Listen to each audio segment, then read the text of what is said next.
C'est bon, je suis prête.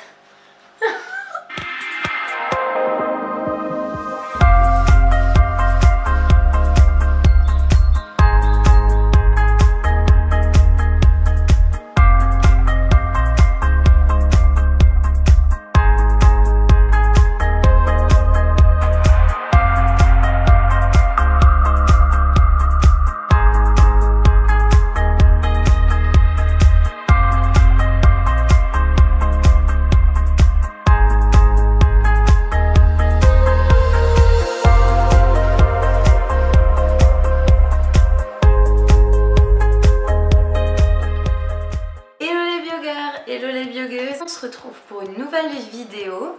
On va parler cheveux uniquement, de la pousse des cheveux. Si vous avez envie que vos cheveux poussent, une bonne tignasse bien volumineuse, bien qu'on aime agripper. Cette vidéo est faite pour vous. En 3 semaines, j'ai pris 5 cm de pouce. Je sais, ça fait énorme.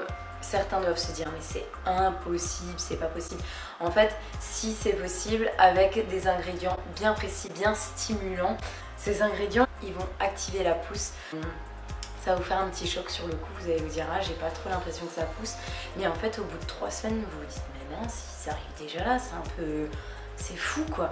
Et ben si c'est possible. Je vais vous donner mes 2 petites astuces, il faut absolument les faire ensemble, sinon ça marche moins bien, vous aurez du résultat mais ça sera pas forcément Je passe en cuisine avec vous pour vous montrer le petit mélange qu'il faut faire. Ça se garde à peu près, allez, ouais, vous pouvez le garder largement 3 semaines au frais. Vous aurez besoin d'un petit... Enfin, je vous montre tout après, qu'est-ce que je vous raconte en ça. Je vous montre tout. Voilà, on passe en cuisine. C'est parti pour la recette magique.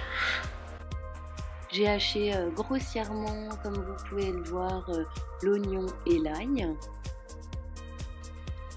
J'ai placé l'ail et l'oignon dans un récipient assez grand, comme ça j'aurai assez de place pour mélanger les autres ingrédients et pouvoir remuer tranquillement.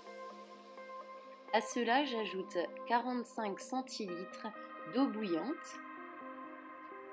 Vous pouvez rajouter une cuillère à café de cannelle, un petit peu de gingembre râpé, de l'ortie, alors soit de l'ortie en poudre ou alors de l'ortie fraîche, et 2 cuillères à soupe de vinaigre de cidre.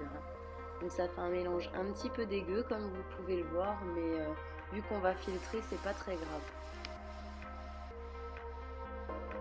Vous pouvez fermer votre récipient et laisser macérer toute une nuit ou toute une journée. Une fois la macération terminée, vous pouvez filtrer le mélange à l'aide d'une passoire fine et le mettre dans un petit pchit-pchit. Je vous ai mis un petit récapitulatif de tous les ingrédients que j'ai utilisés durant la recette en barre d'infos. Et je précise bien qu'il faut utiliser ce produit uniquement sur les racines et bien malaxer le cuir chevelu. La deuxième petite chose à faire, c'est un masque une fois par semaine avec soit de l'huile végétale de moutarde, soit de la moutarde que vous pouvez acheter au supermarché. Voilà, je ne vais pas citer de marque, mais de la moutarde. La moutarde à l'ancienne, je déconseille, ça laisse plein de petits grains dans les cheveux, c'est désagréable. Vous l'appliquez bien à chaque racine, vous faites une raie comme ceci, vous placez votre produit, vous malaxez légèrement, une autre raie, vous malaxez, voilà. Donc c'est pas très compliqué, vous laissez poser une bonne demi-heure et après vous rincez, vous faites votre shampoing. Celles qui ont le cuir chevelu un petit peu gratouillant, irritant, je conseille plutôt l'huile végétale qui va être moins agressive sur le cuir chevelu. Qu'est-ce que je peux vous dire d'autre? Évidemment, vous n'allez pas avoir une chevelure en 3 semaines jusqu'aux fesses, hein, c'est impossible. Vous allez vous dire, ah là là, j'ai une masse. Et ça va vous faire du bien, ça va vraiment hydrater votre cheveu, ça va les rendre beaux, souples, épais. Vous allez vraiment m'en dire des nouvelles. Donc n'hésitez pas à me mettre un petit commentaire, je répondrai toujours avec le plus grand plaisir. Vous pouvez me mettre un petit pouce bio sur la vidéo. N'hésitez pas à vous abonner à ma page. Je vous fais d'énormes bisous et je vous dis à très vite. N'oubliez pas de rester beau ou belle au naturel. Je vous embrasse très fort.